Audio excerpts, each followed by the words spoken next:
The I'm Fine podcast is produced by L'Amour Media, LLC, and is run by Project Headspace and Timing. Project Headspace and Timing is a 501c3 that I started in 2017 after a veteran that I was a medic to decided to pull over on the side of the road and end his life. As an organization, Project Headspace and Timing works on veteran advocacy and veteran outreach. What that means is through the advocacy perspective, we try to connect veterans to other resources as early on into the process as possible. What that entails is early contact with veterans, forming a safety net with their family members, friends, and fellow service members, educating them on the resources, and when that veteran is ready to get help, we are there to make sure that they get the help that they need. The outreach aspect is put there to get veterans together to do productive and constructive things, whether it's out in nature, working with other businesses, anything to get them out around other veterans where those good conversations can happen if they want to have them. If you are interested in finding out more information about our organization, please visit projectheadspaceandtiming.org, our Facebook page, Project Headspace and Timing, or our Instagram, which is Project Headspace and Timing.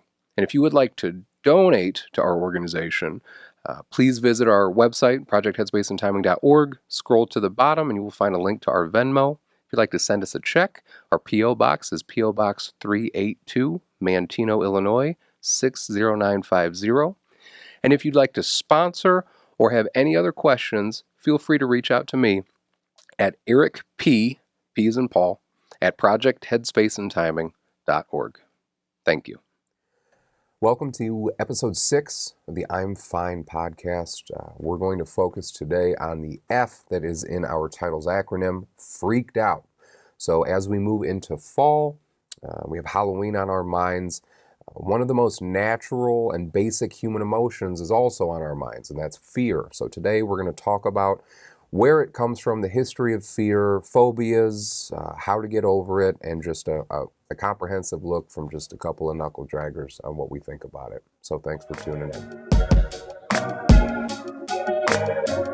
Welcome to the I'm Fine podcast with your freaked out, insecure, neurotic, and emotional hosts, Eric Peterson and Brad Stozick.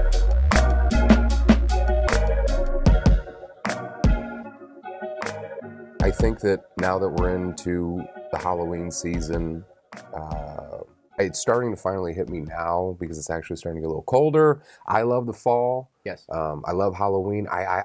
My wife loves Halloween the most. I like Christmas a little bit more. I've always been a huge Christmas dude, but I really love just the fall because the leaves are changing, everything like that. We had a Hocus Pocus 2 party. How was night. that?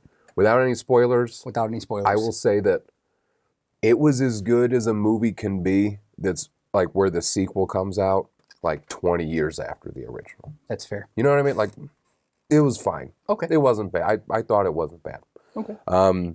But yeah, so today we're going to talk about fear. And when it comes to fear, when we went into this episode, and you know, we do like a little bit of studying and like looking into some stuff. Yep.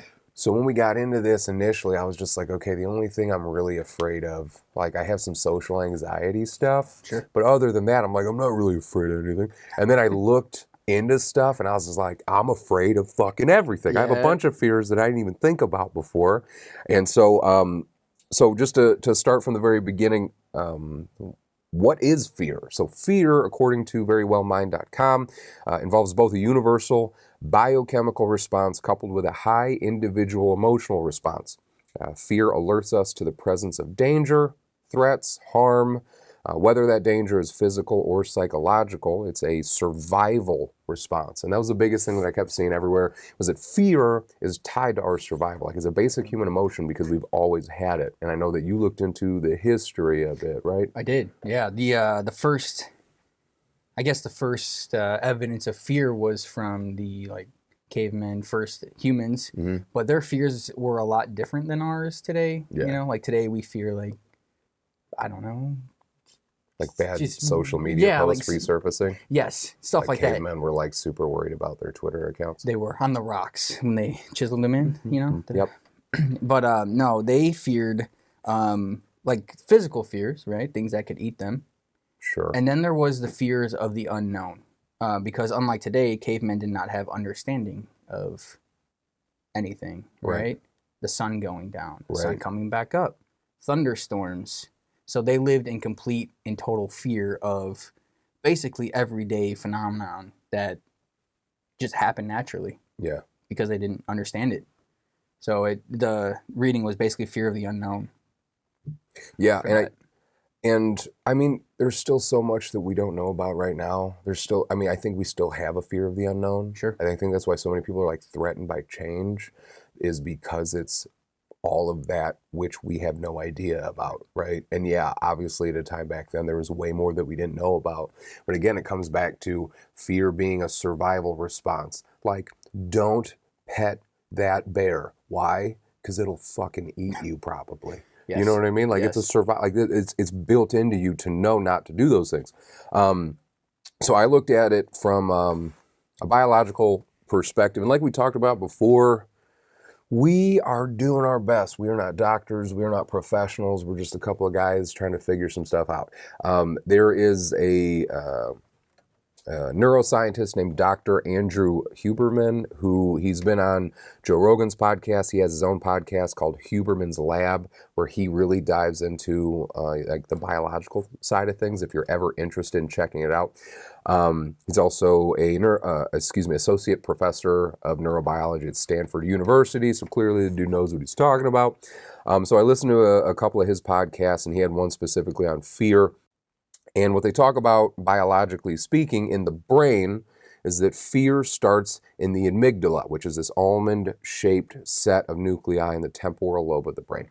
And essentially, the amygdala is like what my wife, I think, wishes I was in that, like the perfect emotional partner, like paying super close to your emotions and then figuring out what to do with those emotions. It alerts the nervous system that there's a problem, and then from there you have the cerebral cortex, which is the area of the brain that harnesses reasoning and judgment, and it's responsible for making good decisions. But when the amygdala understands that there's some sort of fear, it essentially tells the cerebral cortex to fuck off. And that's why when you are terrified, your decision-making skills are like one of the first things that kind of goes out the window, because that cerebral cortex is kind of shutting down. The amygdala is refocusing its energy somewhere else. And then you have the hippocampus, which helps figure out whether whatever you're freaking the fuck out about is legitimate or not. So again, to that bear example, it's like your brain, the amygdala is like, hey, we shouldn't touch that bear, right? Because it's a fucking bear. And then the hippocampus is like, yeah, that's a bear, and it'll fucking eat you. Remember last time you tried to pet the bear and it bit your arm off, and then the amygdala's like, yep, I'm not gonna do anything with that bear. I'm definitely gonna be afraid of that bear. So, the hippocampus also has a role in fear memory, tying fearful memories to certain places. So when people go to a certain place and it triggers some sort of fear inside of them, like that has to do with that as well. And the amygdala, more importantly, that people are familiar with, starts the response to get the body into fight or flight mode. Okay. And I know that you looked into the 4 different fear responses, 2 of them being fight or flight. Yep. And essentially that's the body preparing you for what's about to come. So what did you see when it comes to the 4 fear responses? So I actually thought there was only 2, which fight or flight. Right, I had no idea of the other 2. The other 2, so there's fight or flight, obviously, and then there's freeze and fawn, right? Freeze is basically what it sounds like. Freeze, you just... Deer in the headlights. Yeah, just freeze. You stop. And fawn is almost bargaining with someone to make them happy out of fear. So when I thought of like a hostage situation, right? You get a negotiator in there, and they're, I guess, would be considering fawning with that person who's ever holding anybody hostage. Yeah. Try to de-escalate the situation. Yeah. So I didn't know that those were responses to fear. Yeah. And it's really cool in how your body actually reacts when you start going through fear. So when you start feeling that fight or flight response, Like you can get tunnel vision. Like we said, the cerebral cortex kind of stops the decision-making stuff. Your pain tolerance goes up, which is pretty cool, because your body's telling yourself you're about to get into some shit, so you need to be ready. So like it blood actually flows away from the core as opposed to towards the core, because obviously the blood needs to make sure that it's replenishing all of the organs all of the time. But when you're in fight or flight, it goes to your limbs, it goes to your hands, and it goes to your feet, because your body knows you're either about to throw hands or run the fuck away. Yep. And so your body just immediately starts to do that. The bronchi in your lungs dilate so you can take more oxygen in. You start to breathe faster. Your heart rate goes up. Your blood pressure goes up. Increase of glucose into your muscles so you have more energy to either fight or flight.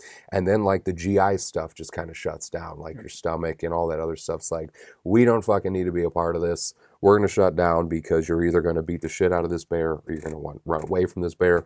And I always thought that was really, really interesting because it is an evolutionary response.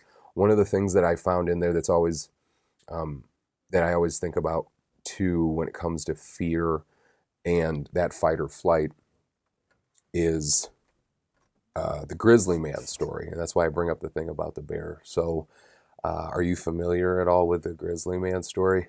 I've never heard of the grizzly man story. So like I said, there's a reason why you should be afraid of stuff. It's an evolutionary response.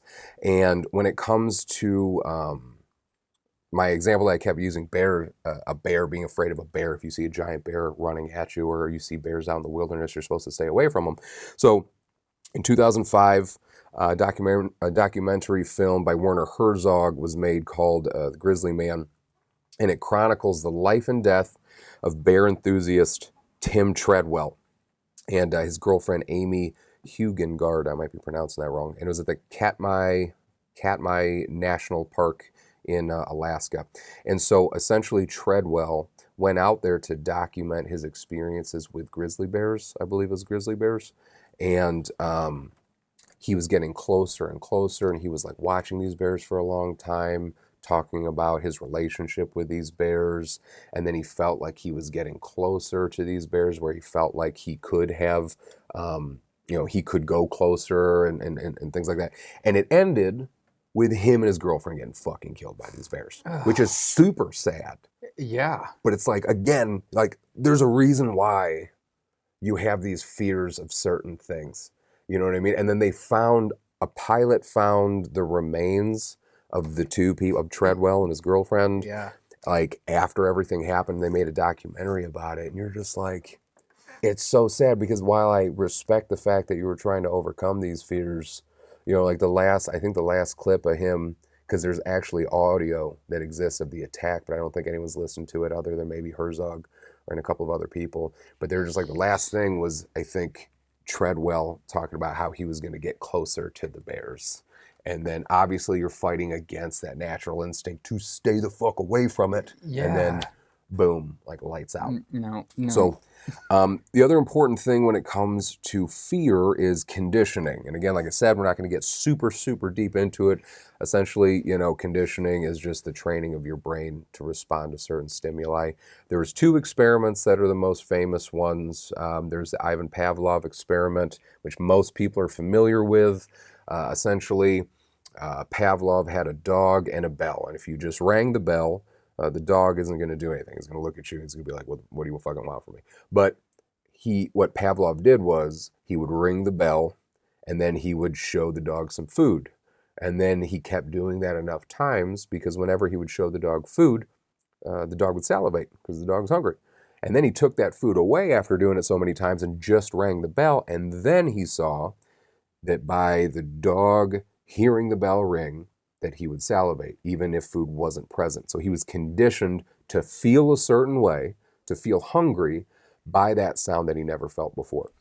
So like that's an example of conditioning. Another popular example of conditioning, which is way more fucked up to me, is the Little Albert experiment. So the Little Albert experiment is essentially the same thing as the Pavlov experiment, except it's with a baby.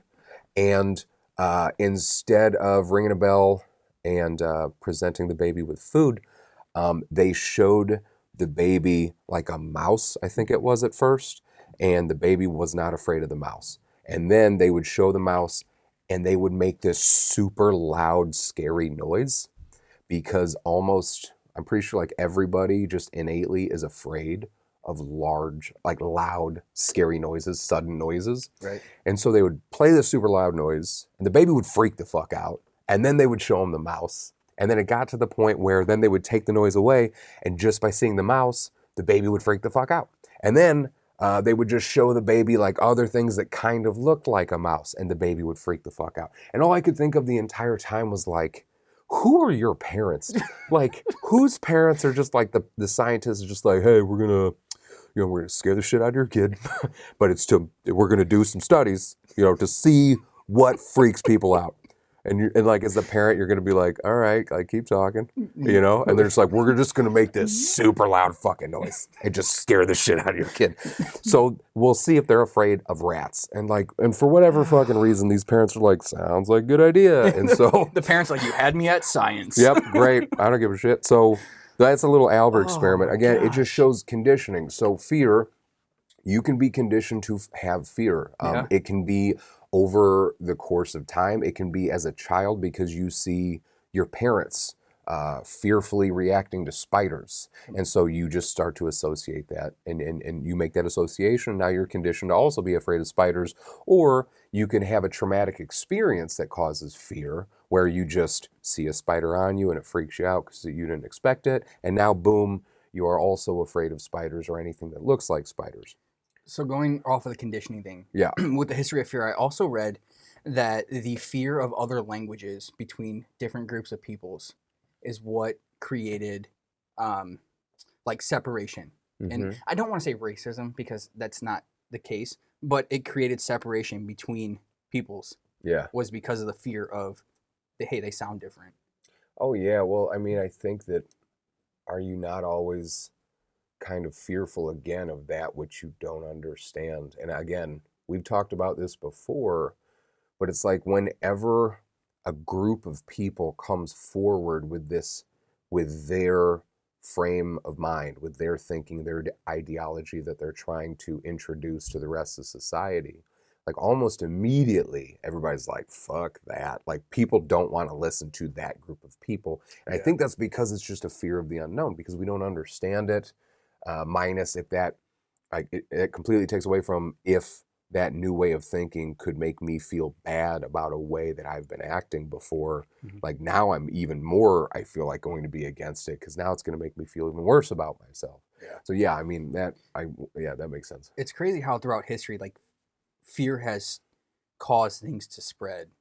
Like, you know what I mean? Like religion, for example, the fear of Christianity, like the Romans at first were totally against it, and then they accepted Christianity, and then all of a sudden they're like, nope, this is now the world religion, and we are going to spread it no matter what it takes. And fear and, oh my gosh, I can't think of his name. The Mongolian, like... Genghis Khan? Yes. Oh my God. That dude instilled so much fear. Genghis Khan, and what people don't understand again about that, which I guess kind of goes with fear, is he killed so many people. The Mongols killed so many people that they changed the carbon footprint of the fucking world. Like that's how many they instilled fear. And that's another important thing is that Genghis Khan realized, and some of the legendary generals in history, two of them, I can't remember one of them, the other one's Subutai, but they were both Genghis Khan's generals. And they're revered as like two of the top 5 generals in all history. And they would use fear as a tactic, obviously, to scare the shit out of their opponents because they knew that you could affect a large group of people relatively simply just by instilling fear. And we've seen that, again, like you'd mentioned, throughout history. Some of the more popular ones. So you have the Salem witch trials. Salem witch trials occurred in colonial Massachusetts between 1692 and 1693, when more than 200 people were accused of practicing witchcraft, and 20 were actually executed and killed. So, not executed and killed, it's kind of the same thing. Like they were killed, and then they were killed again. Just to be sure. Because they were witches. So you had to... Thank you You for had to that. make sure. Mm-hmm. And eventually, the colony admitted that the trials were a mistake and compensated the families, which is, again, always blows my mind. They straight up killed like 20 people, and they're like, hey, guys, like they knock on the door like, hey, I'm real sorry what we did, but, I got a goat, Funny and we're going to give you story. that goat. I got a coupon for a free small fry from McDonald's. Dude, You're welcome. I wish I could be a fly on the wall throughout history and just see some of these things. Like the mindsets of people and the. Well, history's bound to repeat itself, right? We hear that all the time.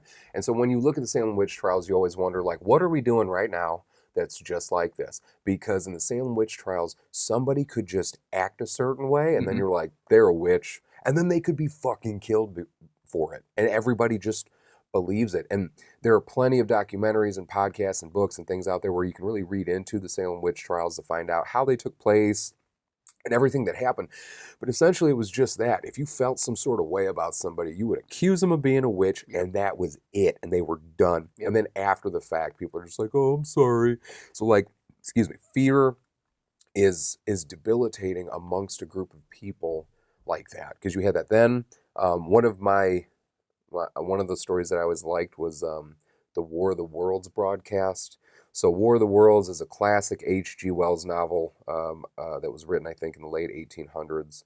And Orson Welles, I don't believe there's any relation there, did a broadcast in 1938 on CBS Radio Network where they did a dramatic adaptation of War of the Worlds. So the issue is that people tuned in, and this was like the first really, maybe it wasn't the first dramatic adaptation of its time, I'm not really sure, but so many people were not used to that, to taking in stories over the radio like this, and they assumed, stories were more associated with the news and music, and so people tuned in to this performance, and they thought that Martians were straight up like attacking the world, and they were freaking out. Now, after the fact, it's kind of disputed as far as like how many people were really freaking out, but there were people calling the police. There were people were worried because they tuned in. They had nothing else to base anything off of, and even though they could look outside and not see any fucking aliens, because it was coming through on their radio, that was enough for them to freak the fuck out. So I mean, that was a more recent one. Obviously, you have the Red Scare, which people kind of they look at that kind of similar to the Salem witch trials, which was the scare of the spread of communism in the 40s and 50s. That was actually not the first Red Scare. The first one was in like early 1900s, 1917 through 1920, following the Russian Revolution. But people were just, again, afraid of some group of people, and they didn't know how.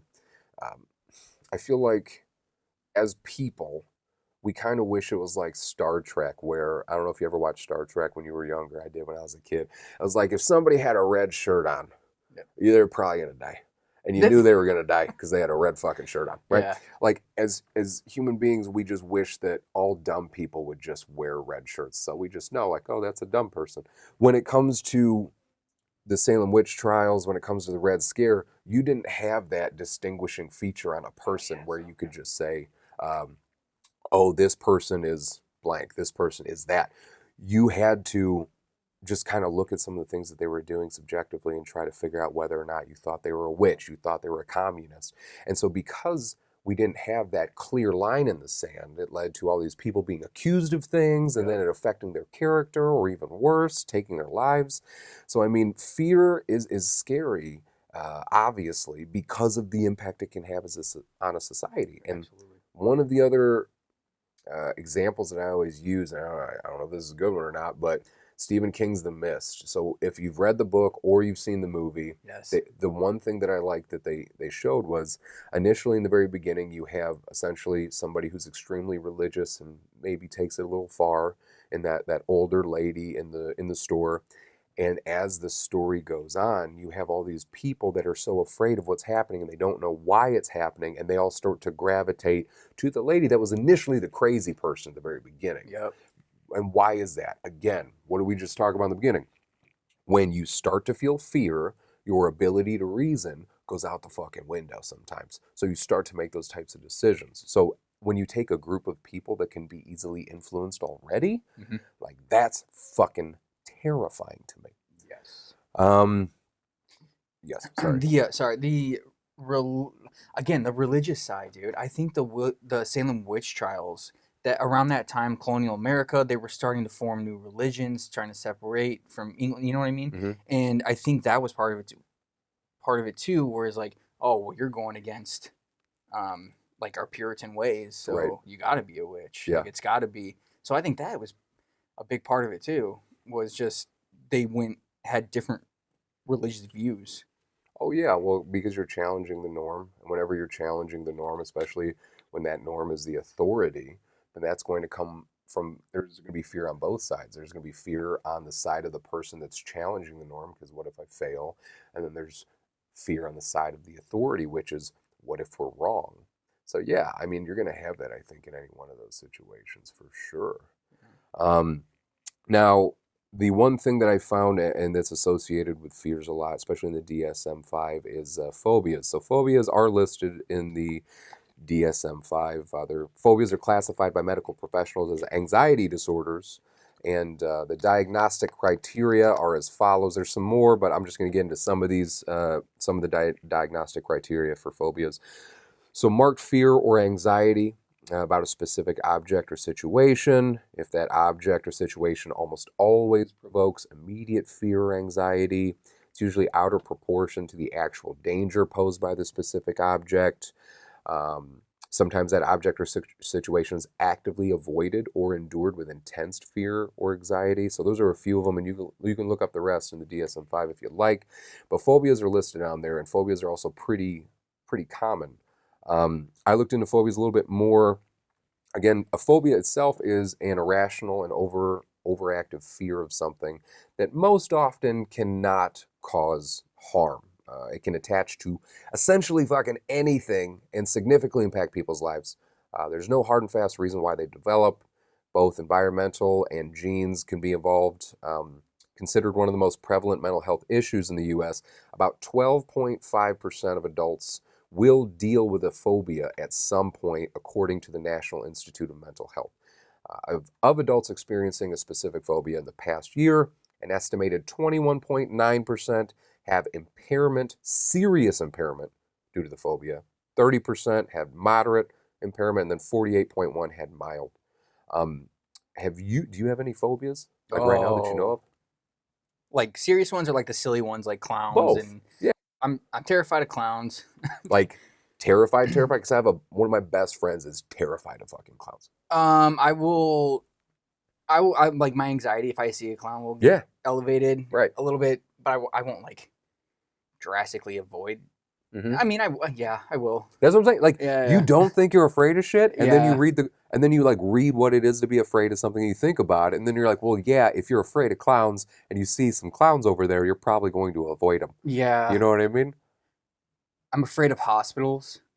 Yeah. Every time. That was actually recent because every time I would go to the hospital, the doctor would be like, oh, your vision's getting worse, or oh man, we got to do another surgery, or... So again, it's that conditioning. Every time you go to the hospital, you have some bad news. Yeah. You don't want to receive that fucking bad news. Correct. So what happens now? Your body just associates hospitals with that feeling, right? Yep. Where did the clown one start? I don't... Did you watch it when you were a kid? No. 'Cause that was fucking creepy. No.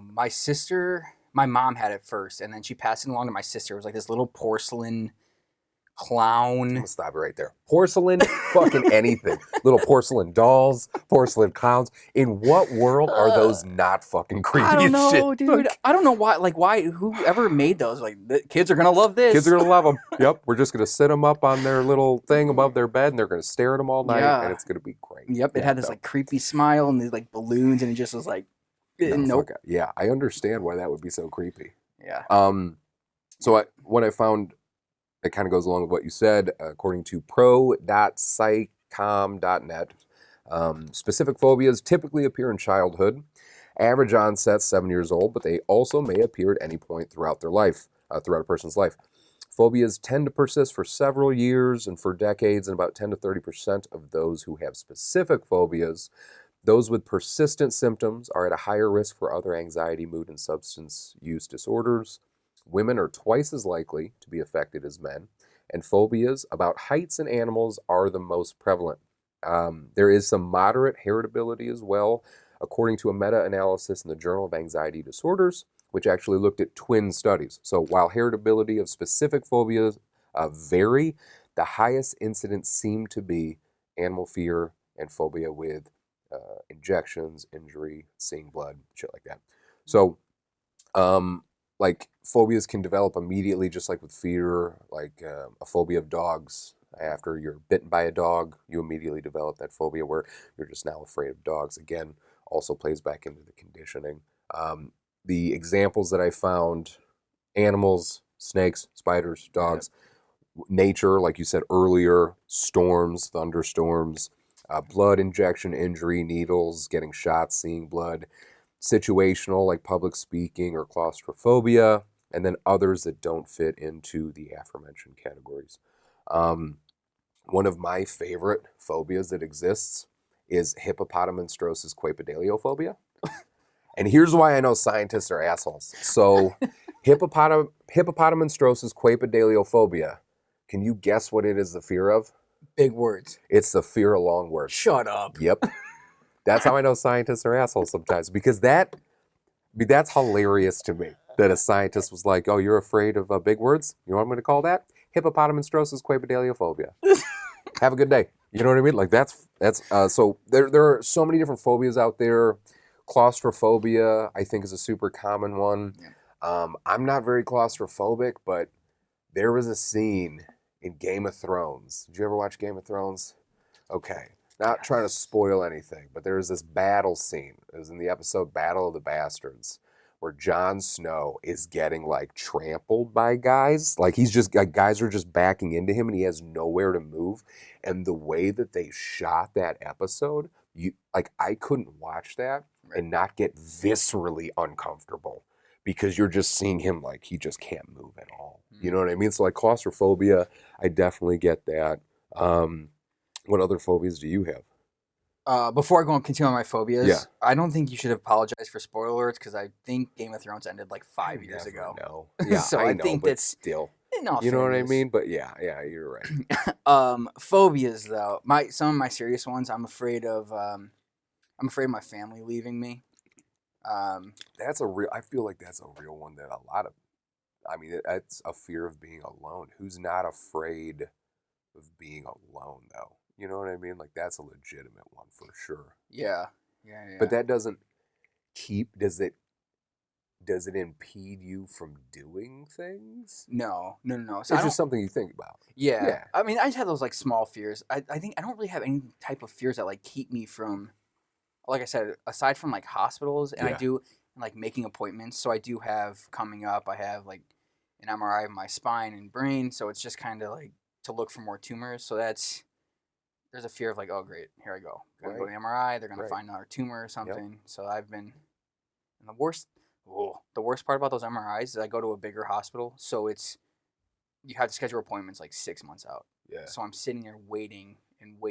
Anticipation is the worst. Yeah. Anticipation for something that you have a pretty good feeling about is gonna suck. I feel like is the worst. Yeah. I would compare that to, we were on a mission in Afghanistan. And I was on the trucks, and we dismounted a bunch of guys. It was a night mission for whatever reason. We didn't do a lot of night missions on this deployment, but some guys had to go and clear a couple of houses on the top of this hilltop, this little mountain. And so I'm down on the trucks with like 3 other dudes. Like it's myself and my gunner, and then I have the gunner and one dismount from another vehicle. And then there was a gunner and a dismount for 2 other vehicles. So there's 8 of us down there, and the rest of our platoon's up doing their job. And we're talking to our air support, and they're letting us know that there was like, I don't remember, like 10 or 12 looked like military age males armed with like AKs and stuff that were moving towards our position. And so we're just sitting there, we're like, okay. Because the truth is, especially when you're overseas, depending on the situation and the environment and what you did and where you're at, I mean, sometimes that's normal. Sometimes it's just like, listen, man, maybe they're Afghan National Police. Maybe they're Afghan Army guys. You know what I mean? Like, until they do something, you got to be aware of it, but we don't know what's going to happen. And they kept telling us, that they were getting closer to our position, and it was pitch black, not pitch black, but it was pretty fucking dark out. And there was a house that we could see within our range of view, and the air support told us that they were getting closer to the house, and then they were in the house. And so, like, nothing ended up happening from that incident. But the fear of just like now I'm on edge, right? Fear kicks in. So what's happening? Like, again, fight or flight, right? So adrenaline starts going up. You're ready for something to fucking happen. The blood starts going into your limbs and away from your core. And like, you start breathing faster. Again, heart rate, blood pressure all start going up. And now you're sitting in that heightened sense for like longer than you should be. Yeah. You know what I mean? Because we're not supposed to feel like that all the time. So when you're talking, that was a small example. So with what you're dealing with 6 months out, what are you fucking just feeling like that for 6 months? You're just in that heightened sense of fear? Well, more or less. I mean, it hasn't happened yet, so I'm still there. That's how I am with my mom. Yeah. In hospice care. There's that fear, and it's just there, and it's not going anywhere. And you like try to push it aside and think about other shit. Yep. And then out of nowhere, you're by yourself one night trying to go to bed, and then that thought just whoop, just peeks up around your shoulder. It's like, hey, you're still afraid of this, aren't you? Yeah. And you're like, oh no. It just kind of creeps in. But yeah, I understand that 100%. What are the other dumb things you're afraid about? I have a few. Bugs. You're afraid of bugs? Like on me, like slime, just like slime. I think is it a fear or are you just uncomfortable with it? I guess like fear. I'm afraid of touching fish. All right. Like, so funny story. We went. My brother-in-law and I went fishing, and I refused to touch the fish. I won't do it. Yeah. So he thought it would be fun to every fish he caught, he would throw at me. Of course. And he ended up catching like 17 fish that day. And just threw them at you? Just threw them at me. And well, I wasn't going to catch your it. Fear. It's facing your fears. It's one way. Did it work? No, I hate fish. I do not. Made it worse? Dude, Did that, how old were you? Was this like when you were younger? 10 maybe. 11. Is that what started it? Or no? You said no, you had that fear going into it. That just exacerbated things. So I think what started my fear of fishing, when I was a kid, we were fishing and my mom and I were going back to get another worm. Yeah. And she wasn't holding on to the hook. And so she's walking here, I'm walking, and it's just swinging. Yeah. Well, it swung just enough and the hook caught my eye. Like my eyelid. Yeah. And it went through my eyelid.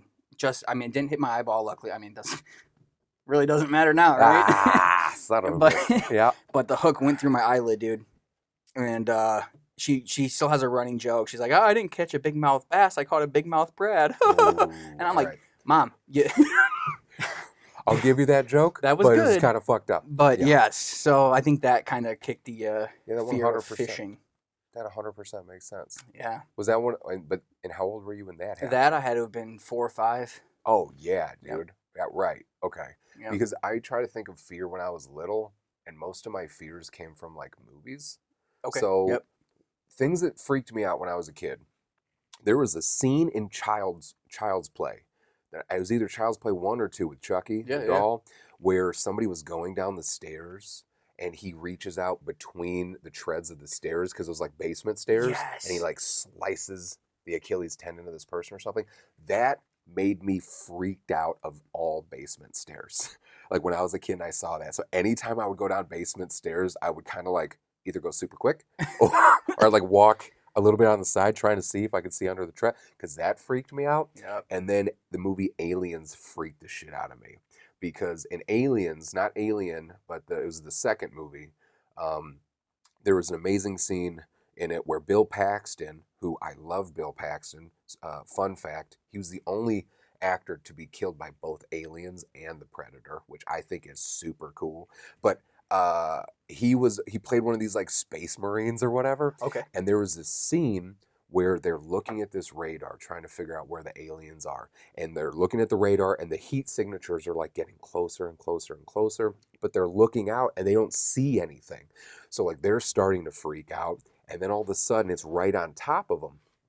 And they're like, well, we still don't see anything. And then all of a sudden, the aliens come out of the ground through the floor grates. They grab Bill Paxton, pull him down. Again, spoiler alert for a movie that's like 50 fucking years old. But they pull him down into the floor, and then it's done. They kill him. And that freaked me out because I was a kid, and I didn't even understand the concept of things can get me from a place that I can't see. Like, I always thought, I can deal with something if it's in front of me. But that night when I first saw that movie, I still remember I was in 3rd grade, and like I was so afraid that something was going to come through the walls or the floor of my bedroom that I couldn't go to sleep. I had to like go cry to my dad because I was just like freaking the fuck out because I was so worried about that. Yeah. And that kind of stuff freaked me out for a while. Yeah. My parents didn't let me watch scary movies for a long time because I was that kid that would like sleep in their bed in the middle of the night. Yep. Me too. Yeah, I had the running joke. I did With that your until I was parents? like 17, man. What? What? Nothing. No, I think that, yeah. Well, because when you're a kid, you're super creative and you're afraid of like the dark. Like my oldest daughter does that right now. Like she will become afraid of something and then she'll run into our room. Mm-hmm. And from the parent side of things, it's like, I know I'm not going to get these moments forever. Yeah. And so I will sacrifice some of my sleep and I will let my kids come into bed with us and sleep. You know what I mean? But when you're a kid, every shadow like scares the shit out of you. Like darkness is terrifying when you're a child because you can't see. You don't know what's in there. It's the unknown, dude. Yeah. I think that is the driving factor behind fear. It's the unknown. Especially as a kid, because you look at how your fears change from being a kid to like now. So as a kid, a lot of your fears are really irrational. Again, like I was afraid of aliens. I was afraid of the Chucky doll. I was afraid of like all that kind of shit. I was afraid of dinosaurs because of Jurassic Park. Do you remember the scene?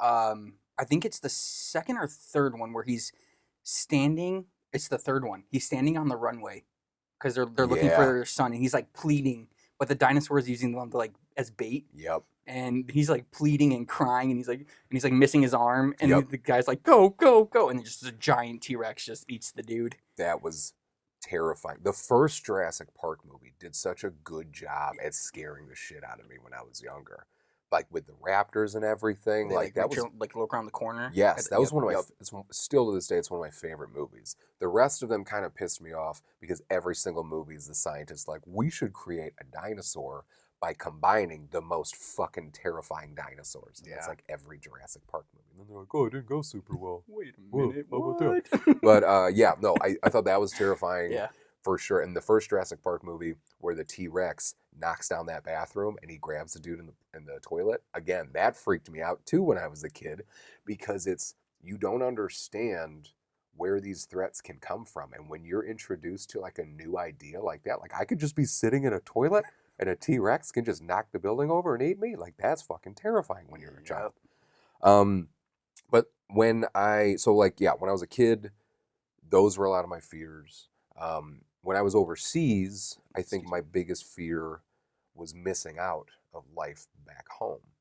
So like when I was overseas when I turned 21 at Fort Bragg, and then we went to Afghanistan. So when I turned 21, the year where I was, according to at least our society and our culture, I was supposed to spend out with my friends back here, going out, having fun. Like I was in Afghanistan running missions as a team leader and then acting squad leader. So I was so afraid of all the things that I was missing out on. And then social media was, Facebook was around at that time. Yep. So I saw all the things that I was missing out on back home. And like that fear then kind of turned into a little bit of depression. And when I got home, I felt like I had to make up for that fear. Like I felt like I had to now go out and do all these things. I had to go out and party and do all this stuff because I missed out on all that shit. So, I was terrified of missing out on things. Obviously, and maybe this is just me, but like while initially you are afraid of not coming home, it becomes something that you have to face every day.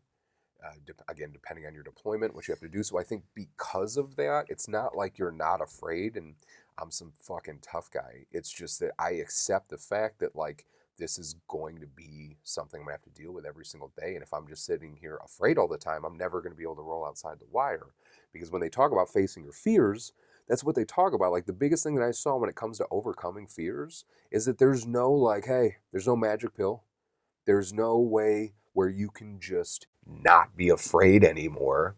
It comes down to opening your eyes, educating yourself about what you're running into, knowing that this is what you're dealing with, and trying to wrap your mind around it, trying to accept it, and then hopefully substituting it with something that's more positive that can kind of fill in that space.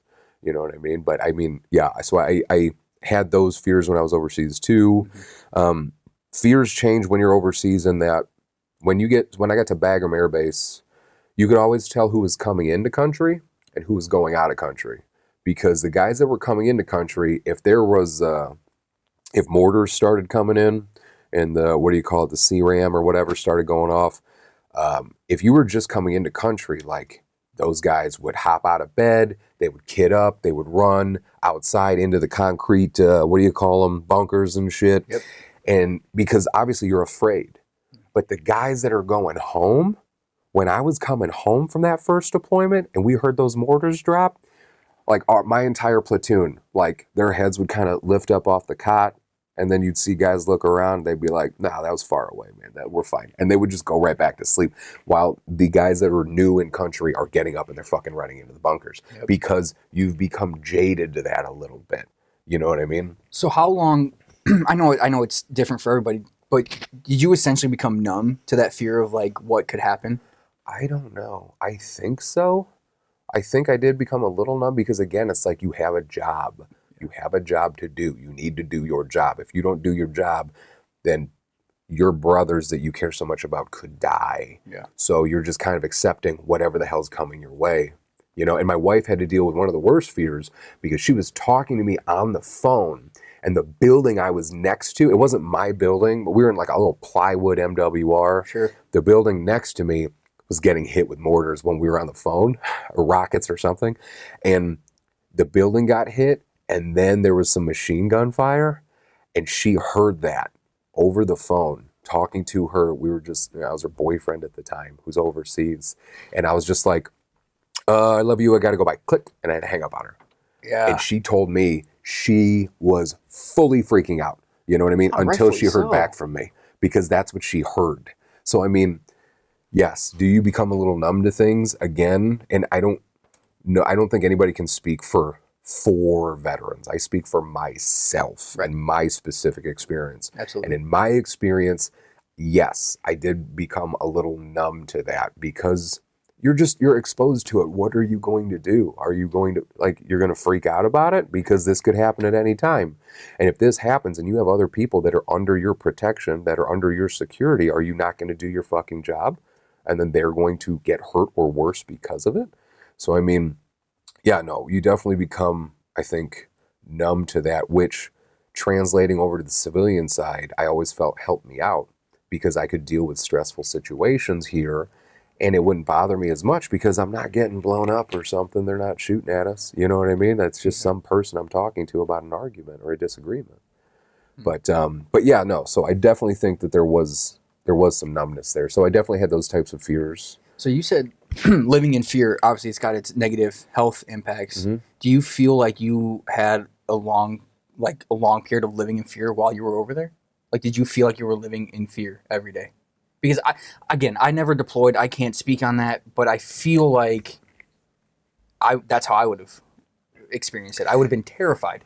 Here's the thing. You just have to have honestly, right, wrong, or indifferent, you have to have a fucked up sense of humor. Sure. You have to accept, because again, if you're in the military, you're a piece of something, which means you're not the end all be all. You're a piece of something. I mean, if you're in the special operations community, that's completely different. But I was just an infantry grunt my first tour. So I'm just a foot soldier. I am one of those red shirts that I talked about. That's how I envisioned myself. I'm just here doing my job.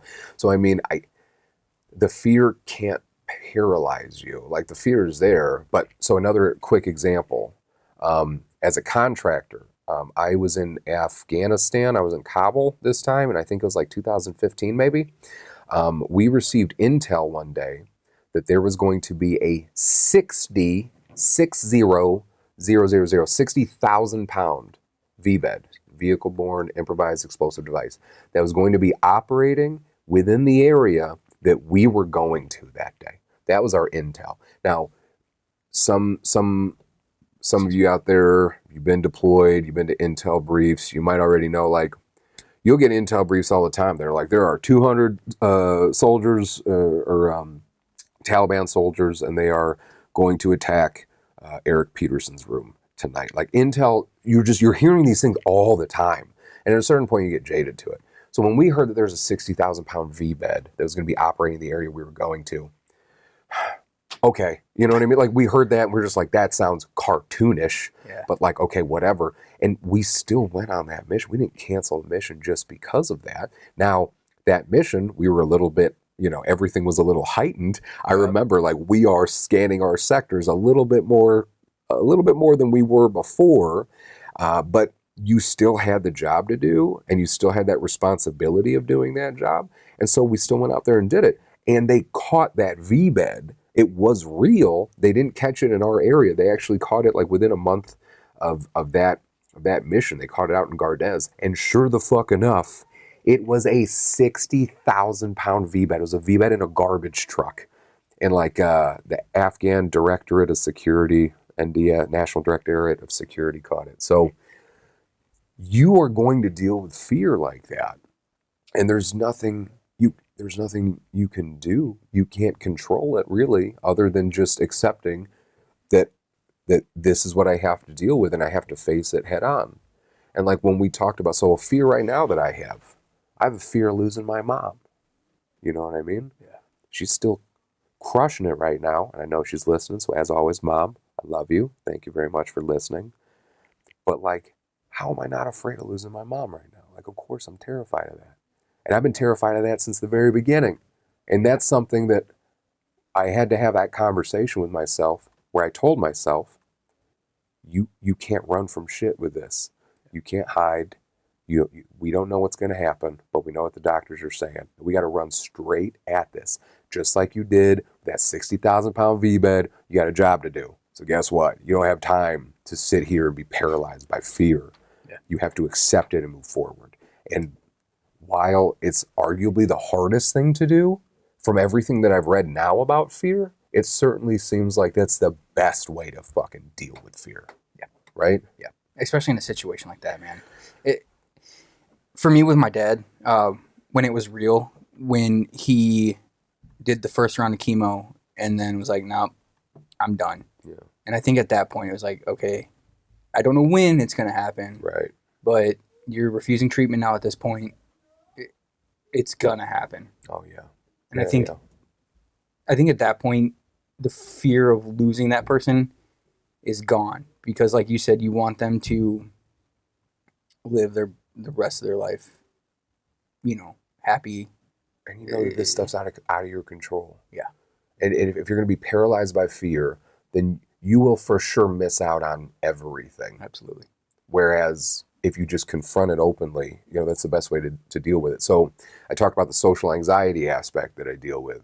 So the social anxiety side of things, the fear that I have is like, I am so worried in any given situation when I'm in public that I could say the wrong things, do anything that I would now be perceived or judged in a way that is not becoming of who I am or I'm trying to be.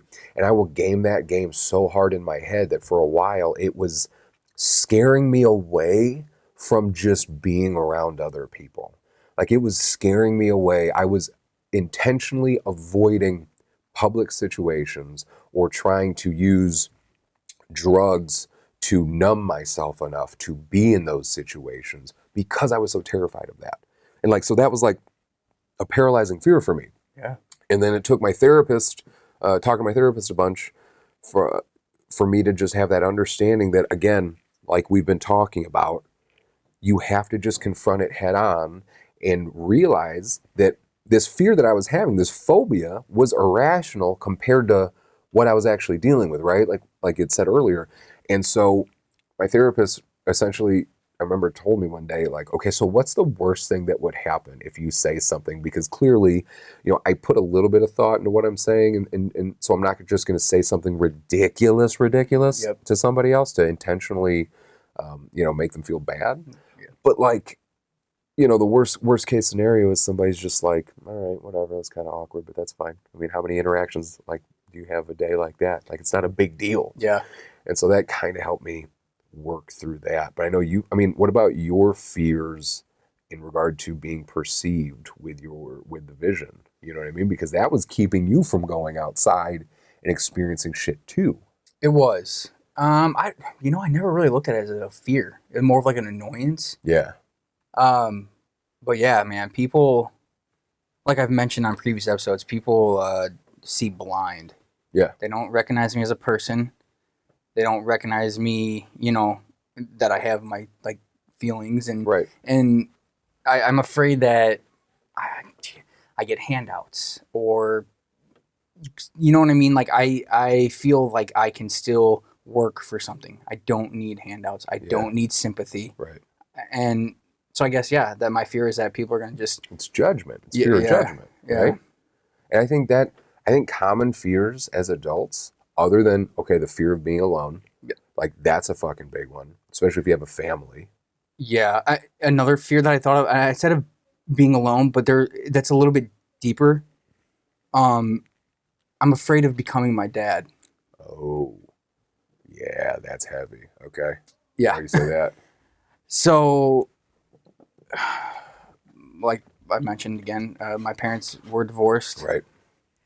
And I just see, like I mentioned to Amanda the other day, I noticed things that my dad did that I do. Yeah. And I'm like, oh my God, I'm becoming my dad. So I'm going to be alone. My kids are going to grow up and not like me. You know what I mean? Or they're going to, not that me and my sisters don't like my dad, but like I said, we went through a patch where it was like, I don't like this dude. Right. And so that fear is like, Gavin and Nora are going to have the same feeling that I had when I was a teenager towards me. And looking back, that was really shitty of me to have those feelings towards my dad. You can't beat yourself up about right. that. But yeah, okay, I understand. You get what I'm saying? Like, yeah. Just looking back, You're right? Everything in hindsight is 20/20. Yeah. But yeah, becoming that, Amanda leaving me, my kids wanting nothing to do with me, turning to prescription drugs and alcohol, and it just... That's a real fear, for fucking sure. Because inevitably, I feel like everybody, especially as you become a parent, you pick up things from your parents. Like, you become your parents a little bit. That's inevitable. You know how many times I've yelled, like, shut the door, I'm not heating the outside, or I'm not cooling the outside. Oh, yeah. Like, yeah. What? No. Well, like my dad, he refuses kind of to update to new technology, and he has an Atari plugged into a Zenith television in his workroom. And as a kid, I was like, what the fuck, Dad? You want an Xbox? And he was like, nope.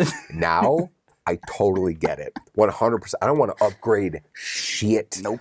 So you pick up these things from your parents. Yeah. And then now you look into it a little bit more because now you're seeing all these other negative things and wondering if you're going to pick those up too. Yeah. So there's that fear that you're going to become that. But obviously, again, you're shaped by your environment. You're shaped by way more than just that. Yeah. And obviously, because of that, if you use it by accepting it and just facing it head on, I would imagine that it's going to make you do things that you know your father wouldn't have done in a negative way because you don't want to be like that. Yes. Like, I know I have a friend whose mom was an alcoholic and she stays away from it completely because of that. Yep. You know what I mean? So it's like there's also that's going to shape you into being better because you see it. I've actually noticed that that you say that.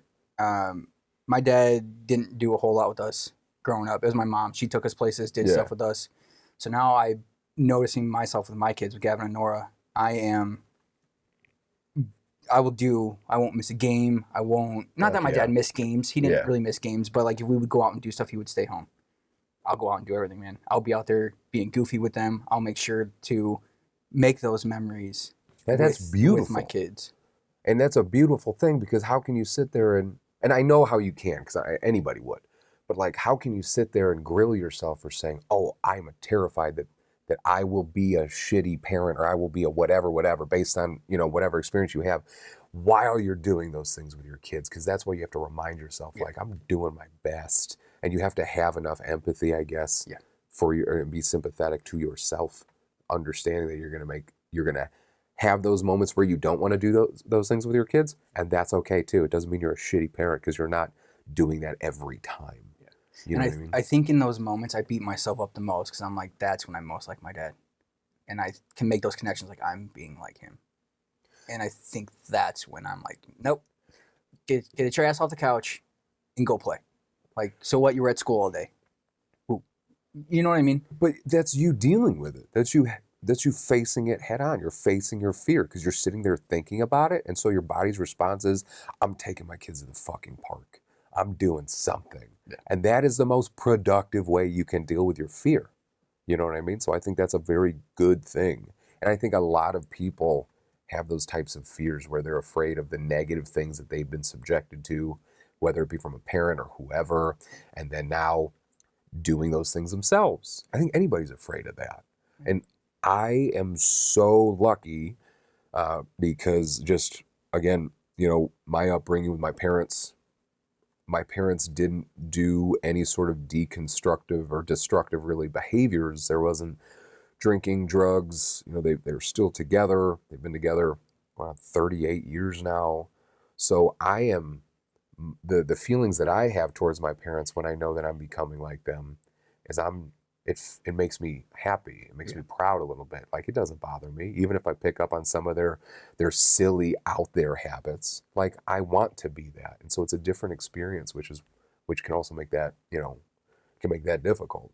But some of the other things that I think a lot of us are afraid of, other than, being alone, becoming somebody we don't want to be, afraid of being judged. I always think that's a huge one. Both of us, I think, have that kind of fear. Afraid that I'm not enough. And I think that plays into some of that too, where I'm always just wondering if I'm doing enough. Is this good enough? Like, that keeps me from making decisions. Like, I'm terrified that I'll make the wrong decision sometimes. So I'm the type of guy, if I'm going to purchase something, I'll usually do like research for like 6 months before I buy blank. Like, when we talked about doing a podcast, for example, for like a year. Yep. I was bothering Jake about this shit for months. Like, I was talking to him like, hey, what do you think about this mic, this. And like, every time I talk to Jake about it, shout out to Jake for just being great about it. But he was just like, listen, man, it's going to be fine. Like, you're not doing anything super crazy, and even though he would tell me that, I'm looking at reviews, because I just don't want to make the wrong decision. I don't want to do something and then be wrong about it.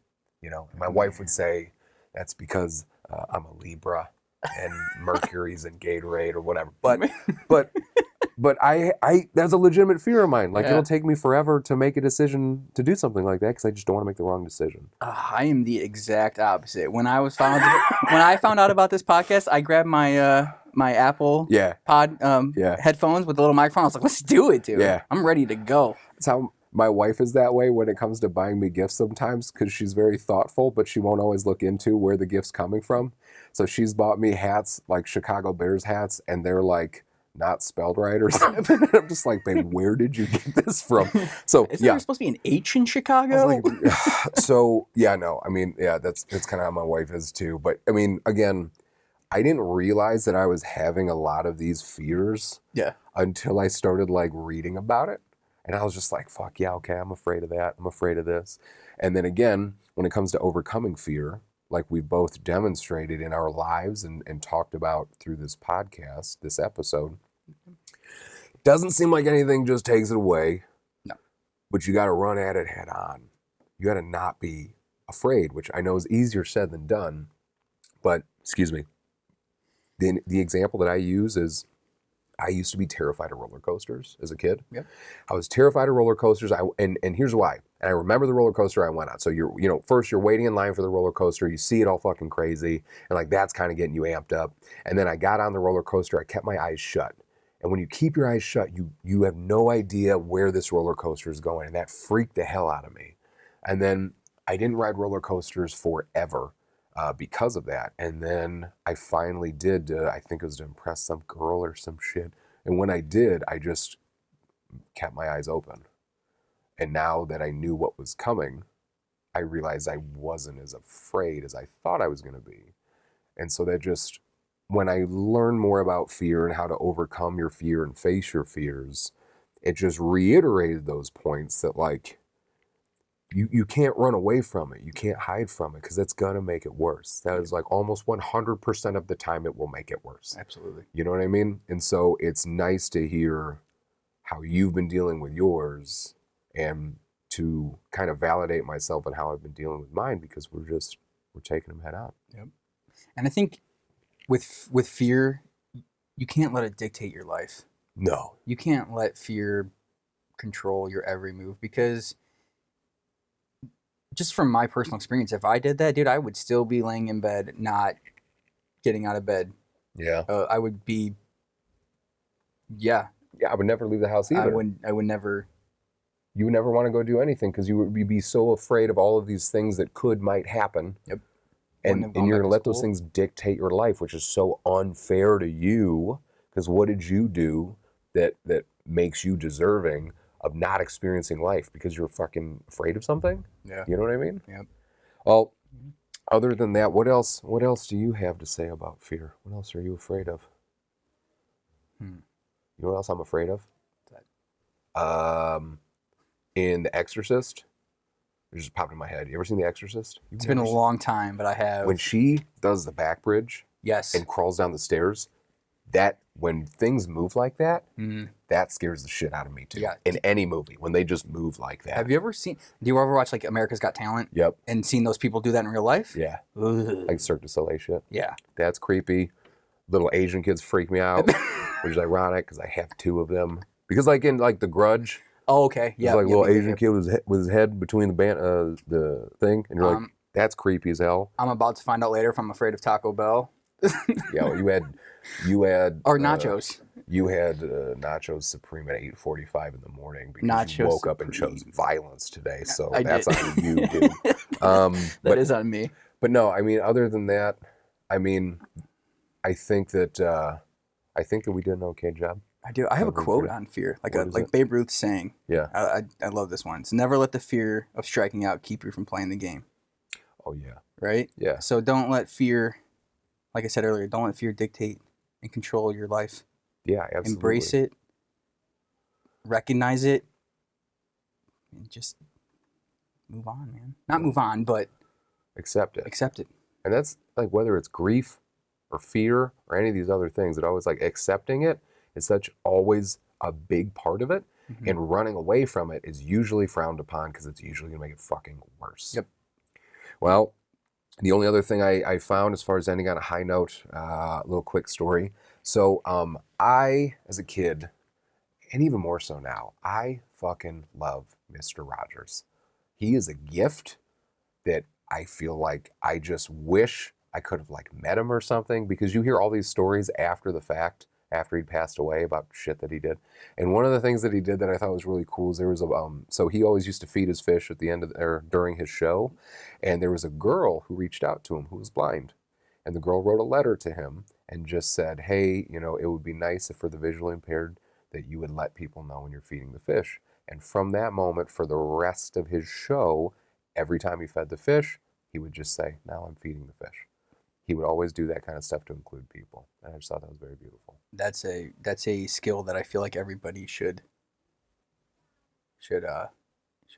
Just understand there's other people out there that are dealing with their own stuff, and if you can do something small to help them out, I think we owe it to each other. Absolutely. All right, my friend. Well, other than that, you got anything else about fear? I don't.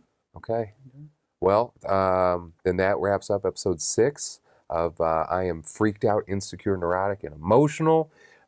We look forward to doing the next episode, which will be about another fear of most of ours, especially anybody in the veteran community, and that will actually be about veteran suicide. So we hope you give that a listen, and we hope to see you again here soon.